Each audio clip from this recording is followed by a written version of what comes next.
guys, and welcome back to Marvel Hub. This is the Gaming Revolution here, and today I have the entire Avengers Endgame plot. This is based off of a lot of the leaked footage that has been revealed and stuff like that, and it is also based off of a few different Reddit posts combined, some of which have been deleted, but I will leave a link to a couple of them down in this video's description. Just a quick message to Disney: this video contains absolutely no leaked footage or anything like that, and this video fully applies to fair use as it is fully transformative, and this is simply for news and informational purposes. So obviously I need to give a huge spoiler warning. If you are not interested in spoilers and stuff like that and you're waiting to watch the film for yourself, then by all means click off this video right now. But I know that I cannot control all of you guys, and some of you are just intrigued to see all of the information. So today I want to run you down on the entire plot, so let's jump straight into it. So apparently the first scene is Hawkeye losing his family to the snap. He doesn't actually see it happen as he is facing the other direction. We then get to see the Tony/Nebula sequence where they're playing paper football. This was obviously leaked a while ago. We did make a more in-depth video surrounding the opening sequence that was shown at a Disney shareholder conference, and people have already leaked that opening sequence. And after this, Tony records his message to Pepper. Be it. When I drift off, I will dream about you.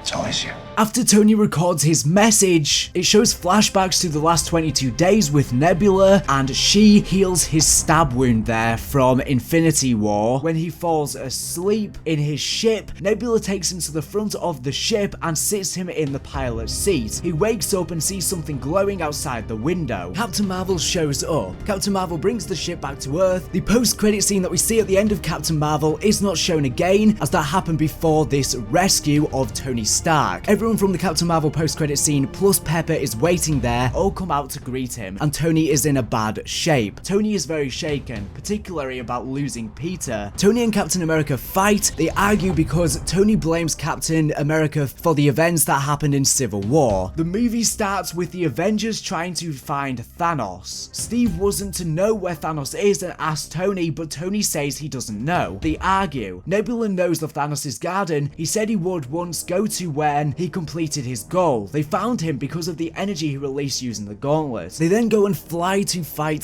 Thanos. Thanos is alone. He used the gauntlet to destroy the stones. He is weak, and Thor, angry, decapitates him. However, they know that they lost because Thanos did manage to do the snap and 50% of the population was lost. And this is referred to as happening 2 days ago. So that's apparently the opening to the movie. It could be a lot better described, but that's a rough explanation of what happens. Now this is apparently when the title card plays, where we see the Marvel logo and stuff like that, and the Avengers Endgame logo will show up. The leaked footage has already shown this, but obviously I can't show it within this video due to obvious copyright reasons. And then it says on screen 5 years later. So from here we see Carol say she must go to another planet and won't be back for a little while. Steve and Nat talk about how the Avengers are family, so Tony and Pepper actually marry and they have a kid during this 5-year period. The kid is around 5 when the events pick up again within Endgame since Infinity War. Now during this 5-year period, Thor establishes a Fisher Town for the remaining Asgardians, including Valkyrie. During this time he becomes depressed and he becomes a drunk with a dad beer body, so he essentially puts on a load of weight. During this time Rhodey searches for Hawkeye, who goes on a killing spree for every villain out there around the world. During this time Steve has a support group and Nat holds the fort in the Avengers facility. They tell each other that they have to move on but can't. Okoye runs things in Wakanda. Steve has a support group. Now obviously Scott was trapped within the quantum realm, as we see within the Ant-Man and the Wasp post-credit scene where they dissipate. Well, his van ends up getting stored in a facility and he manages to come back when a rat runs over the control panel that Hope couldn't press anymore because she was dusted from the snap. For him, only 5 hours passed. He is now locked inside the cage but starts waving at the security cameras. A guard lets him out and he is walking the streets confused as to why everything is so overgrown and run down. He finds a memorial which lists the names of the missing on large stones. He starts reading them, panicking that Cassie might be listed on them, but she isn't. However, he reunites with Cassie. Scott drives to the Avengers facility and Nat and Steve let him in, and he tells them about the quantum realm and how they might be able to build a time machine to go back to the past before everything happened. They visit Tony, but he doesn't want to help. He's happy with the way that his life is. They leave and to visit Bruce, who who is now Professor Hulk. Now, before he becomes Professor Hulk, there is a 5-year time jump, and this is where he learns how to become Professor Hulk in those 5 years. It's the best of both worlds for him, and he loves it. So Professor Hulk is obviously the combination of Bruce Banner and also Hulk's personality as one, and he manages to finally control the Hulk. And apparently when he becomes Professor Hulk, he's not able to revert back to Bruce Banner. But he goes on to say that the plan becomes to start looking for the gems in the past. Scott figures they can't fix things with time travel. No alternate dimensions come into play, though they're mentioned. Tony doesn't want to help first because he doesn't want to lose what he built in the last 5 years, which is obviously the fact that he got married to Pepper and has had a kid, and this is finally his time where he's been able to spend time for himself, and he's had to not worry about any wars or world danger. He's finally been able to build a life for himself. Bruce then works on the time travel alone because Stark refuses to help for this reason. In the facility, Scott is testing the suit. He gets turned into an old man, a baby, and a kid. It doesn't work. Tony refuses to help at this point. However, eventually returns Captain America's shield and they make up. Then Tony arrives and agrees to help, but only if the last 5 years remain untouched, and they are. He tweaks Banner's quantum machine. The catch is that they need quantum particles for it to work. They are never reversed. He brings the bracelets, which stabilizes the time traveling. They start recruiting the rest of the team, including Thor in his Fisher town. Rocket and Banner go there to collect him, who is drinking and playing video games with Korg and Make. Funny joke involving an online video game troll. Natasha goes to Japan to get Clint and tells him they have a chance. He asks her not to give him hope. She says she's sorry for not being able to do it before. He is mourning his family and is not certain of the plan. Finally, the team then all suit up and discuss their plans to get the stones. They make it clear that they cannot mess it up because there is only enough quantum particles for one trip for each of them. Clint is the first to test the suit. He goes to his farm. He wants to go see his family, but is yanked back before he can. They go after these stones. Nebula flies with the Guardian ship, Rhodey, Natalie, and Clint to Vormir. Natalie and Clint drop them off to get the Power Stone and go for the Soul Stone with the ship. Natalie unfortunately dies here to collect the Soul Stone, so they go to meet Red Skull from Infinity War, and essentially Gamora 2.0 happens here because Clint and her fought over who is the one to die, because both obviously want to make the sacrifice, both don't want to lose the other, but she manages to rip herself away from his grasp and falls as he is holding on to her. She dies and is never seen again within the movie. Clint is very distraught within this scene. It's very emotional. In 2014, Nebula and Gamora are still loyal to Thanos. In a conversation between them, Nebula's neutral interface turns on by itself and shows a memory of current events because it is connected with her interface in the future. Thanos then takes her prisoner because he doesn't trust her, and her interface is tapped by Thanos. He sees everything going on in the future, including his death. He, old Gamora, and Nebula travel to the Power Stone planet and take Nebula prisoner. Old Nebula switches a golden faceplate and new Nebulas to impersonate her and goes back to 2023 with the Power Stone.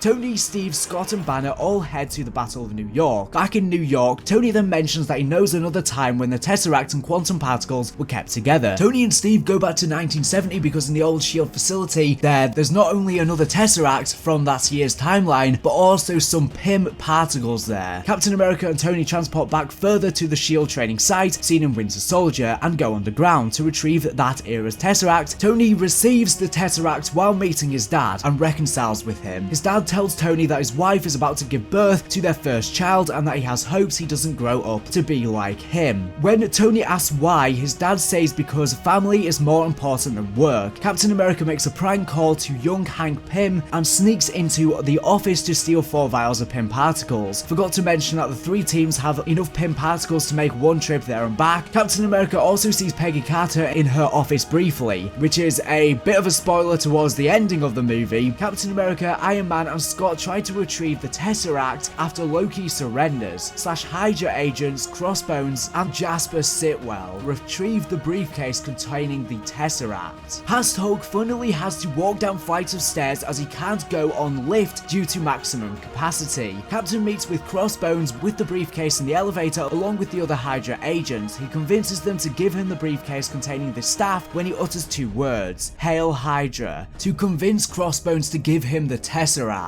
Stan Lee's cameo is here, where he is shown in his 70s younger self driving a car with a woman driving past the S.H.I.E.L.D. base, so that's going to be quite memorable for a lot of people. They snatched the Tesseract from that year, and then Scott takes the scepter back to 2019, and the particles then go back to 2019, to the present. So Captain America and Tony teleport back to the present. Hulk meets the Ancient One at Doctor Strange's future home. The Ancient One refuses to give the Time Stone to Bruce, but relents when Bruce tells her that Doctor Strange will give the stone to Thanos. Cap gets the briefcase. Tony, in disguise as a SWAT soldier, tells Scott to disable his past self's arc reactor to give him a minor seizure, while his past self meets up with Alexandra Pierce, who demands the Mind Stone and Loki. Present Tony retrieves the briefcase, but the past Hulk accidentally knocks out Tony, and Loki uses the confusion to teleport out with the Tesseract. Present Cap accidentally meets with his 2012 self, and 2012 self thinks he's Loki in disguise. They fight, and 2012 Cap has present self in chokehold when he tells his past self that Bucky is alive. He then taps his past self with the staff to knock him out. Thor and Rocket go to Asgard. They plan on taking the Reality Stone from Jane. As they are about to enter her room, Freya walks past. Thor takes off to follow her. Rocket goes to receive the stone himself while Thor talks to Freya. She can sense that he's from the future and gives him a talking to about pulling himself together. Whilst this is happening, Rocket gets the stone. As Thor is finishing his talk to Freya, Rocket comes running with a pile of guards chasing after him. They are about to go back to the present when Thor stalls. He puts his arm out and the hammer comes flying to him. He grabs it and they return. War Machine and Nebula stay on Morag. War Machine and Nebula knock out Quill during his dance in the intro of Guardians of the Galaxy. They get the stone, and War Machine and Nebula were meant to teleport together, but War Machine only succeeded. Present Nebula and past Nebula meet and fight, and past Nebula takes a place to go back to the present. All members go back to the present and everyone is devastated by Natalie's death. Tony and Bruce construct the Infinity Gauntlet and Thor wants to wield it, but Hulk goes instead as he's the strongest one, and the stones emit gamma radiation according to him. He wields it and snaps his fingers, restoring all life lost. Clint's wife calls him on mobile. Hulk suffers extreme pain in his right arm due to the Infinity Gauntlet. Anyways, it goes on to say past Nebula activates the quantum teleporter for Thanos' ship with his army and him from 2014 and blast the Avengers HQ to ruins with missiles. Hulk lifting up rubble similar to Secret Wars cover where he lifts up a whole mountain, except this is less in film. The others don't know because Tony sealed off the room for the snap. Thanos comes through the portal and old Nebula destroys it. Thanos then destroys the Avengers facility with one blast. This is where the final battle starts and takes place. So although the Avengers managed to defeat Thanos within the very first act as Thor beheads him, this is a past Thanos that has came forward to the future that they fight. I don't know, it's kind of confusing,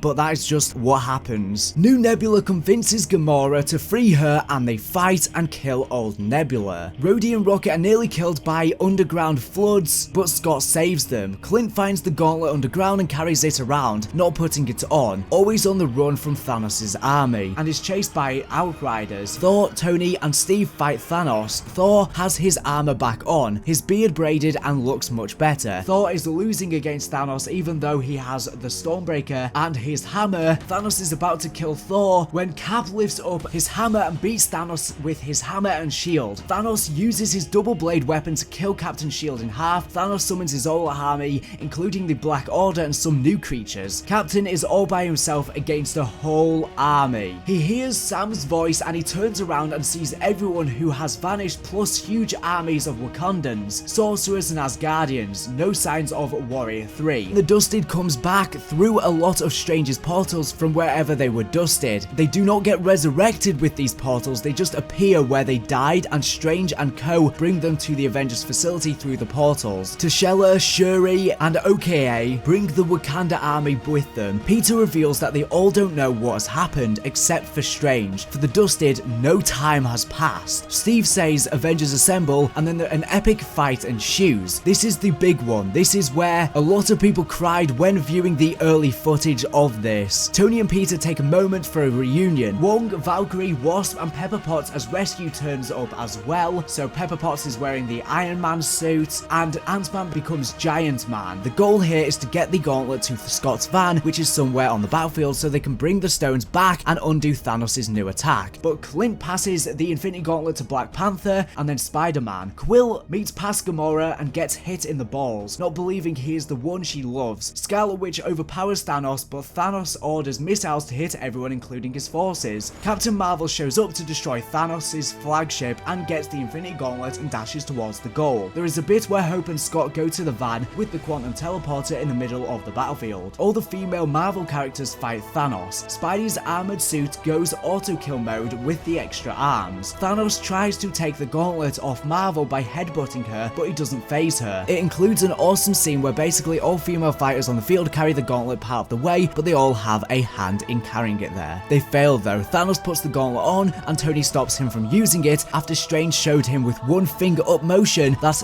this is the only way, since obviously within Infinity War, Strange did look into the future. He knows that there is only one possible outcome that will work to defeat Thanos, all others will result in failure. That one possible outcome is Tony Stark using the gauntlet. If anyone else tries or any other event happens instead, they will fail. Thanos retrieves the gauntlet away from Stark and he snaps his fingers. Nothing happens. The stones go to Stark and before he snaps his fingers, there is a white flash of light. All of Thanos' forces turn to dust, including Thanos himself. So he kills all of Thanos' army and Thanos, but in doing so, he burns himself and he dies. This is a very emotional scene where Tony Stark dies. A lot of people did cry when seeing this. Thanos dies sitting sadly on the ground. Tony dies after Peter, Pepper, and Rhodey say goodbye to him. Pepper is lying right by him as he is pretty much just laying there with no emotion on his face. Tony dies in Pepper's arms from using the gauntlet. Everyone mourns. The battle is won but at a cost. That's going to be definitely the saddest part of this film. There is then a funeral held for Tony Stark. A holographic Tony gives a message to everyone present, including his daughter, so he most likely recorded that before he was dead. A wreath with Tony's chest reactor is laid to rest at the lake near Tony's hut. Everyone is present, including all of the Guardians of the Galaxy: Peter, Maria, Ross, Nick, and Hank, and Janet. Happy speaks as well as Pepper, and after the funeral is a touching scene with Happy and Tony's daughter. Pepper plays some bath video showing Tony saying goodbye. He recorded it before they go for the stones, which is very, very sad. General Ross and Hank Pym cameos, no Betty in the whole movie. Thor, still fat, designates Valkyrie as queen of New Asgard in Tonsberg. So as you guys know, Thor became depressed in between Infinity War because of the tragic event that happened and Endgame, and he became fat, and we saw that within the leaked footage. So Thor is now traveling with the Guardians of the Galaxy to find Gamora and maybe more Asgardians. Quill and Thor are about to fight for leadership, lol. So apparently Thor joins the Guardians of the Galaxy, so we'll most likely see that within a future movie. We do know Thor 4 is on the horizon, so maybe that's going to be what that plot is. Scott, Cassie, and Hope are together again. Wakanda is back with his king. So now the ending. Now this is the most confusing thing, and a lot of people aren't going to like this ending because it's really weird. After the funeral, the ending ends with Captain America going back on a mission to put back these stones and Thor's hammer to the proper places. Hulk says to Sam and Bucky that he should be back in 5 seconds. Bucky knows he's not coming back. They say goodbye for long, while Sam and Bruce think he'll be back in seconds. However, Captain America does not return. Sam then sees an old man at a bench near them, and it's old man Steve, who looks like Clint Eastwood now, but less wrinkles and a bit younger than he is, laughing out loud. Steve has a wedding ring and passes his shield to Sam. Sam is honored. Steve says he stayed in the past with a girl, but he won't say who. The ending then pans to a window, which shows young Captain America dancing with Peggy at their house, revealing who the girl was. And that is the ending of Endgame. So essentially, it's a massive time loop. Captain America went back in time and married Peggy. As you guys know, Peggy had found a husband after Captain America was frozen in ice. Well, the husband was Captain America all along, and right now there are a lot of plot holes with this. It doesn't really make much sense, and I think it won't make much sense until a while from now. Even when the movie is released, it will make a bit more sense, but right now there are a lot of plot holes. Well, as you guys know, Captain America did kiss Peggy's niece. What the fuck? But yeah, Captain America closed his time loop essentially. Now this ending is going to be very controversial because it is very, very weird, and as we were saying, there are still a lot of things that don't make make much sense with this. There are tons of plot holes that don't make any sense, and maybe it's just poorly explained. Maybe the movie does explain how all of these plot holes can come to be. A lot of people are talking about time paradoxes and stuff that doesn't make sense and breaks the laws of time, but at the end of the day, Marvel can set their own rules. But let me know what you think down in the comment section down below of this ending. The fact that Captain America went back in time and was Peggy's husband all along. It's just essentially closing a massive time loop. All of the events of him getting frozen and joining the Avengers and stuff like that all still happen, but this happens at the same time as he goes back in time. But anyways, thank you for watching the video. Make sure to subscribe if you're not here for the latest and greatest Marvel news and information. So anyways, thank you for watching, and bye.